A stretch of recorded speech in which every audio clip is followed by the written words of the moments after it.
നമസ്കാരം. Happy Vishu to all. ഇന്ന് നമുക്ക് കിട്ടിയിരിക്കുന്നത് 2 കാർഡ്സാണ്. 8 of wands and 2 of cups. വളരെ നല്ലൊരു എനർജിയാണ്. നിങ്ങളിലേക്ക് വളരെ വേഗത്തിൽ എന്തോ ഒരു ഗുഡ് ന്യൂസ് വരുന്നുണ്ട്. നിങ്ങൾ ചിലപ്പോൾ ഒരു ട്രാവലിങ്ങിന് പ്ലാൻ ചെയ്യുന്ന ഒരാളായിരിക്കാം. ആ ട്രാവൽ പ്ലാനുമായിട്ട് ബന്ധപ്പെട്ട ഒരു ന്യൂസ് നിങ്ങളിലേക്ക് വരുന്നു. നിങ്ങളുടെ ജീവിതത്തിലേക്ക് പെട്ടെന്ന് വരുന്ന ഓപ്പർച്യൂണിറ്റീസ് ഉണ്ട്. ആ ഓപ്പർച്യൂണിറ്റീസിനെ എത്രയും പെട്ടെന്ന് ഗ്രാബ് ചെയ്യാനാണ് ഡിവൈൻ നിങ്ങളോട് പറയുന്നത്. നിങ്ങളുടെ ജീവിതത്തിൽ ലവ് റിലേറ്റഡ് ആയിട്ടുള്ള എന്തെങ്കിലും കാര്യങ്ങളുണ്ടെങ്കിൽ അതിന് പോസിറ്റീവായിട്ടുള്ളൊരു ന്യൂസാണ് നിങ്ങളിലേക്ക് വരുന്നത്. നിങ്ങൾ നിങ്ങളുടെ പാസ്റ്റിൽ ഉള്ള ഒരാളിനെ കണ്ടുമുട്ടുന്നു. ചിലപ്പോൾ അത് നിങ്ങളുടെ ഒരു സോൾമേറ്റ് ആകാം, അല്ലെങ്കിൽ ഒരു ട്വിൻ ഫ്ലെയിം ആകാം.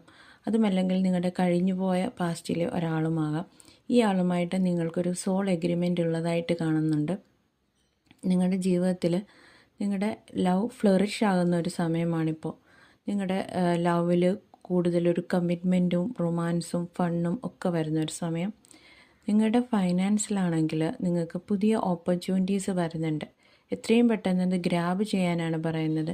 നിങ്ങൾ പങ്കാളിത്തമായിട്ട് പാർട്ട്ണർഷിപ്പുമായിട്ട് ബന്ധപ്പെട്ടിട്ടുള്ള എന്തെങ്കിലും ഇൻവെസ്റ്റ്മെൻറ്റോ ബിസിനസ്സോ ചെയ്യുകയാണെങ്കിൽ ഈ സമയം നിങ്ങൾക്കത് വളരെ ബെനിഫിഷ്യൽ ആയിരിക്കുമെന്ന് ഡിവൈൻ പറയുന്നുണ്ട്. Thank you. God bless you.